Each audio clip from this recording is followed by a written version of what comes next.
poco tiempo de haber asumido la dirección del Perú Ilustrado, se responsabilizó a Clorinda por la publicación de un artículo considerado sacrílego firmado por un escritor brasileño. Finalmente, Clorinda terminó siendo excomulgada.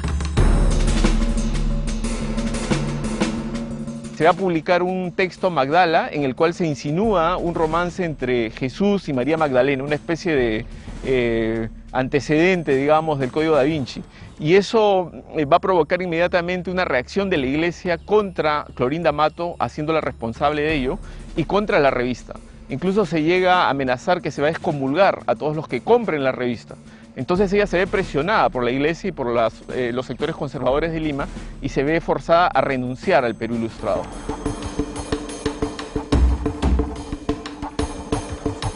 Pero no todas fueron voces ofensivas. En el Perú y en el extranjero se hicieron escuchar palabras de apoyo para Clorinda. Es conocida una carta del presidente Cáceres donde reafirmó su respaldo a la escritora cusqueña. El alejamiento de la dirección de la revista no significó que Clorinda abandonase el periodismo ni las letras. Ella siguió participando en otros proyectos editoriales. En 1892 publicó su segunda novela indigenista, Índole.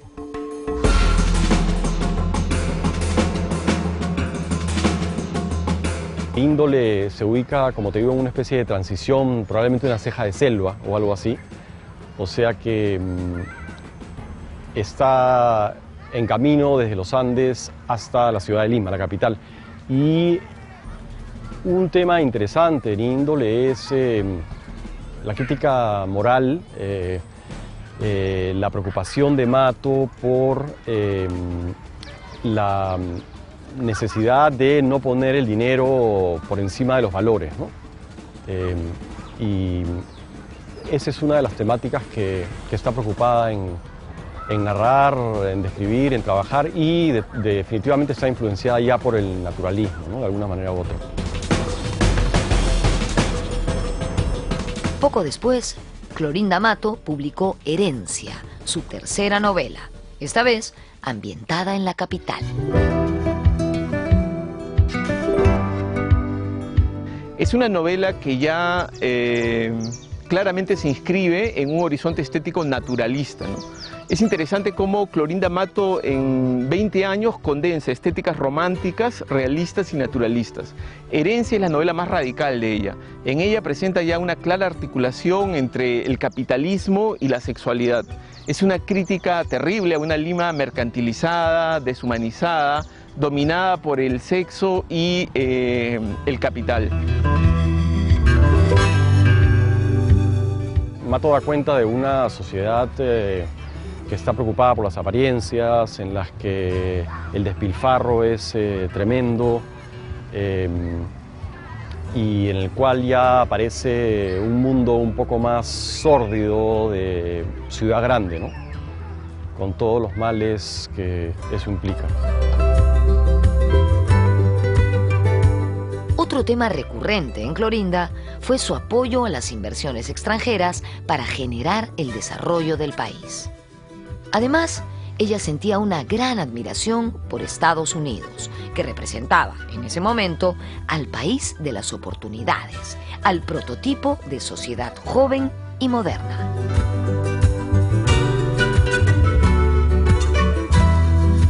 Por un lado, Mato está muy preocupada por el indio, por rescatar nuestro pasado precolombino, digamos, ¿no? Nuestra herencia incaica, está preocupada por el quechua, está muy interesada en el quechua,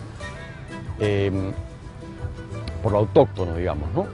Y por otro lado, Mato, vamos a decirlo de repente en unas palabras un poco forzadas, pero Mato es una especie de capitalista libre mercado casi delirante, ¿no?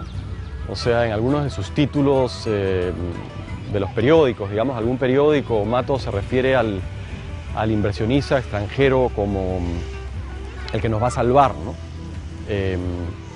Eso hay que contextualizarlo también en el momento en el que Mato está hablando, ¿no?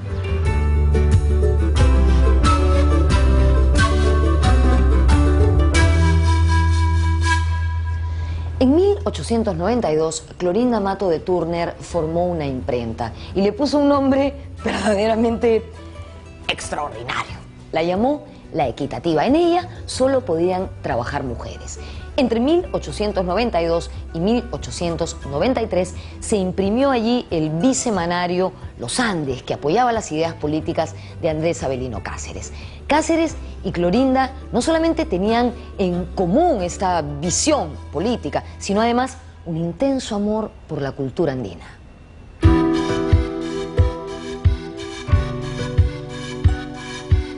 Ella tiene una relación muy estrecha con Cáceres y funda su diario, Los Andes, en la que publica, por ejemplo, cartas personales que Cáceres le manda a ella felicitándola por Ave sin Nido, que ya ha sido publicada.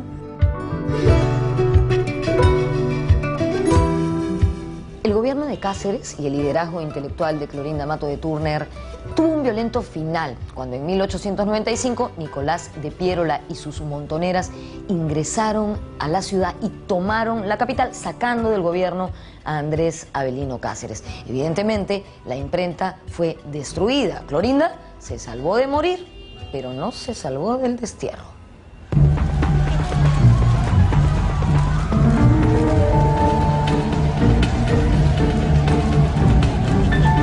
Comparte la desgracia de Cáceres, ¿no? Luego de la guerra civil de 1895, Cáceres es derrotado, tiene que refugiarse en un barco e ir al exilio, y Clorinda Mato también, y el mismo año 95 cae, ¿no? Lo primero que hacen es, cuando entran a Lima, es tomar su imprenta, destruir su imprenta. Parece que tiran los muebles a la calle, tiran todos los tipos a la calle. Toman de rehén a su hermano, al hermano de Clorinda, a David, lo secuestran. Y la propia casa de Clorinda es atacada. Entonces ella tiene que huir forzada por las circunstancias políticas y termina en Buenos Aires. Exiliada en Argentina, Clorinda enfrentó su nueva realidad alejada de la política peruana. No le fue mal. Ya gozaba de prestigio internacional como escritora. Fue convocada para dictar conferencias. Es célebre una ponencia que realizó en el Teatro Ateneo de Buenos Aires, cuyo título era Las obreras del pensamiento en la América Latina. Un discurso bien importante en el cual hace un recuento de las escritoras y las intelectuales latinoamericanas. Un recuento muy detallado y la labor, sobre la labor de estas intelectuales, escritoras, periodistas, ¿no? Latinoamericanas. En este discurso se refiere a las obreras del pensamiento, ¿no? De alguna manera este discurso, digamos que es la fundación de su proyecto argentino, yo creo. En Buenos Aires, Clorinda Mato de Turner dirigió una publicación de gran éxito, El Búcaro Americano. El Búcaro Americano, que es una revista que se pretende continental y que, donde ella va a publicar algunos textos y va a convocar a muchísimas otras escritoras, ¿no? Que es un periódico también muy exitoso, al que le llegan todo tipo de colaboraciones, y gracias a este periódico la invitan a España, la invitan a Suiza, y hace su tour por Europa, ¿no? Y bueno, se queda en Buenos Aires desde el 95 hasta su muerte.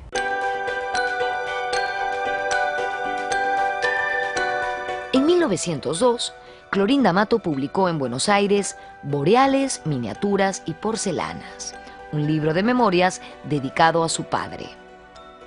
Su carrera académica estaba bien encaminada. En esta etapa, colaboró con diversas publicaciones de Buenos Aires, Montevideo y Nueva York.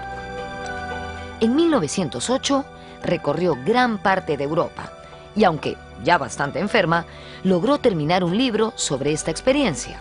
Viajes de recreo. El 25 de octubre de 1909 falleció en el exilio en una clínica de Buenos Aires.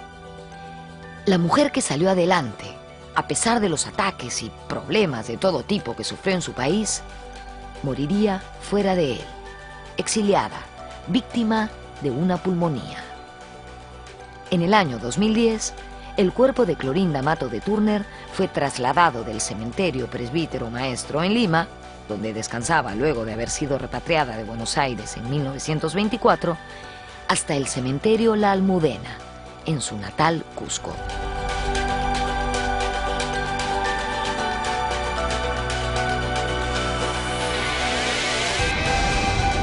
En el siglo XIX, en plena sociedad machista y conservadora, una mujer valiente como Clorinda Mato de Turner supo encontrar, inventarse maneras de comunicar su sentir en esa sociedad y de compartir su pensamiento y sus ideas. Por eso la admiramos y la honramos. Ella además fue una pionera en la lucha por los derechos de los indígenas y de las mujeres, los derechos de las minorías. Y en ese sentido todavía queda muchísimo trabajo por hacer. ¿Qué estás haciendo tú? Nos vemos en la próxima.